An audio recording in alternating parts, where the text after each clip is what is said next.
Ladies and gentlemen, friends and enemies, Schizo Podcast, episode 35. That's right. My name is Miguel, and I am the host. Here we are.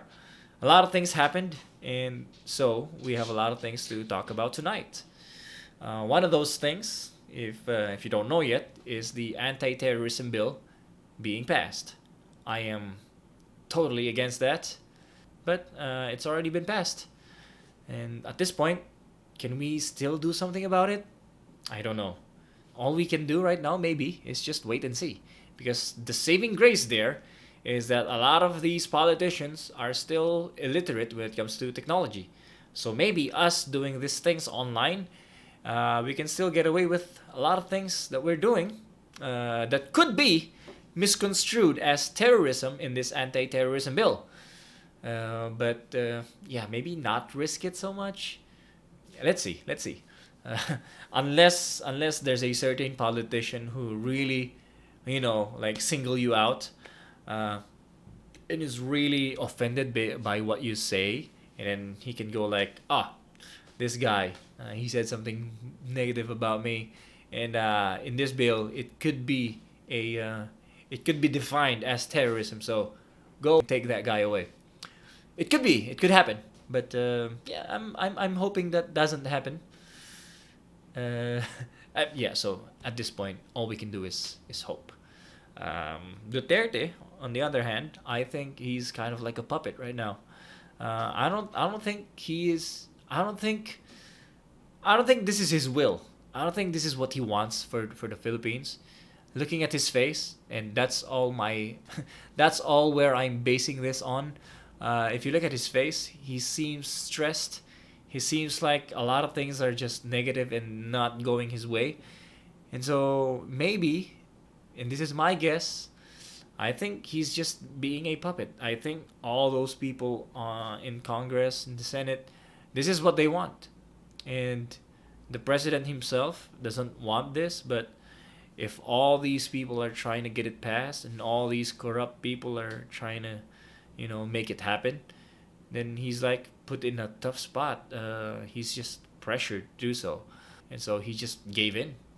That's my guess. And hopefully we get a maybe when it comes to 2022 and in the next presidential election, we get someone who has actual balls. I mean, Duterte seemed like he had balls in the beginning, but I guess I guess the politicians that we have here, all these senators and all those entitled people, are just emasculating the one our head, the one in charge, and so yeah, that's very depressing. But yeah, so another thing that I want to talk about is Kanye West running for 2020 presidency in the U.S. I don't even know how that's gonna work. I thought it's only Republican and Democrat, and so there's Joe Biden and then Donald Trump, and so where does Kanye West fit in? So I don't know, but it seems like he is gonna run, and it seems like it's allowed. So let's see what happens. But alluding to what I've said in my previous episodes, we have too many influencers and very few leaders. And this proves my point. Kanye West is a influencer through and through. When it comes to, I mean, him, the Yeezys, his brand, like the shirts, his rap albums, and his wife, Kim. So he's a marketing powerhouse. When it comes to influencing, like as an influencer, he's second to none. And so if he gets elected, we just have another influencer who is maybe I look at him as a black Donald Trump, because Donald Trump is very self-centered. He all he does is like for him to make money. All the bills he's passed is for him to benefit from it as a business, and like make have a better image out there. And so Kanye West is kind of like that, but he's black, and especially with the Black Lives Matter movement, very strong right now, and a lot of these black people probably I'm just guessing, probably would like to have a black president again.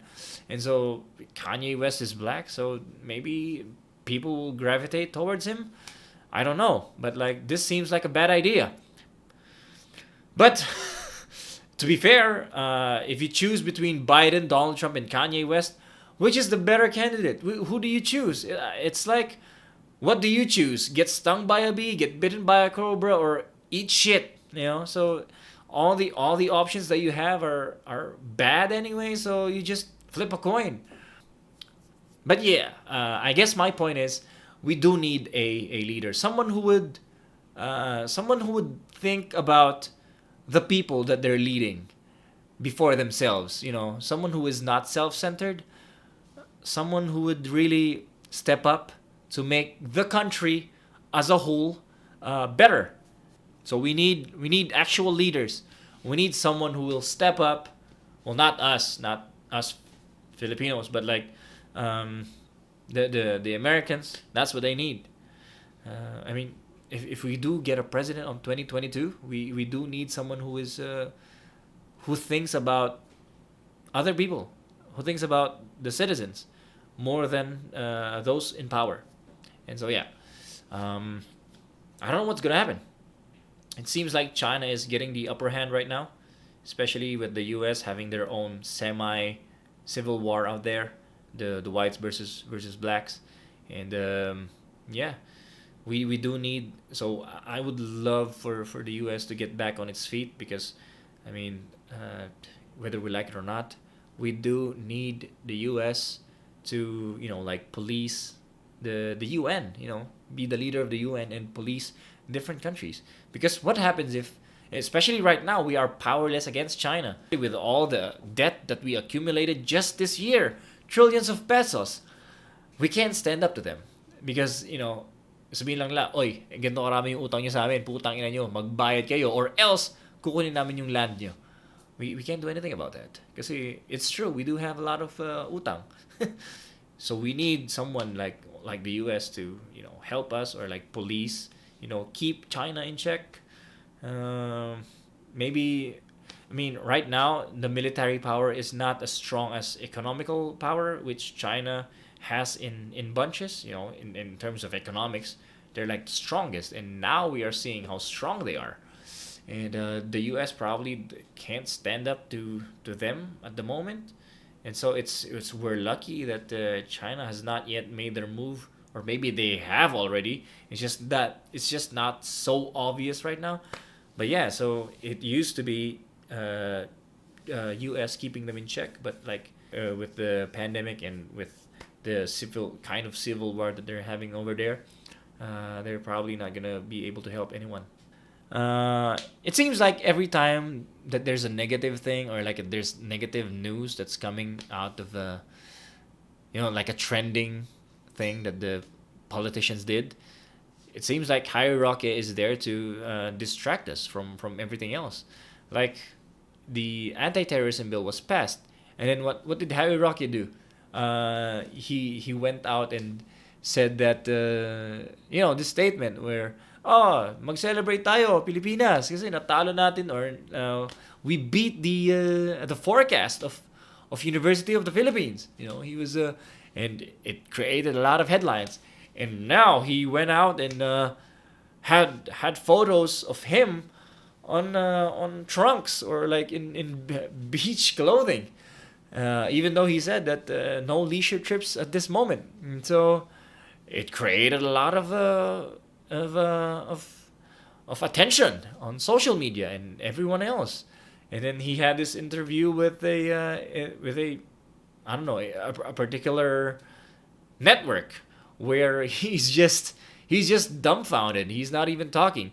So it seems like Roque is a scapegoat. What is Malacanang doing? Like, is it when something bad happened, they'll be like, "Oh, Harry, mukhang hindi aprobado yung ginawa natin ah. Kailangan natin silang i-distract. Kailangan mong lumabas doon at kunin mo yung attention nila." And so his main objective is to distract us, and so that we don't focus on the real issue at hand, which is, at this point, the anti-terrorism bill. I don't have a particular point on that. I'm just saying I think they're doing it on purpose, and Harry Roque is their scapegoat. He's like a sacrifice, a human sacrifice. He's not a virgin. He's just like a fat cow, to be sacrificed. That's mean. Anyway, the pandemic, it's climbing rapidly in the number of cases, and at this point, there has been talks that we might go back to lockdown, and I'd say, fuck that. Come on, guys. Let's not go back there. At this point, is it even productive to do that? Uh, the government has created a lot of animosity between them and us, the normal citizens, because during the lockdown, in the early parts of the lockdown, they themselves, like the NCRPO, Coco Pimentel, they're the ones who is, breaking all the rules that they placed. And so if we go back there again, it's only gonna create more chaos, and it's not even gonna be productive. It could have been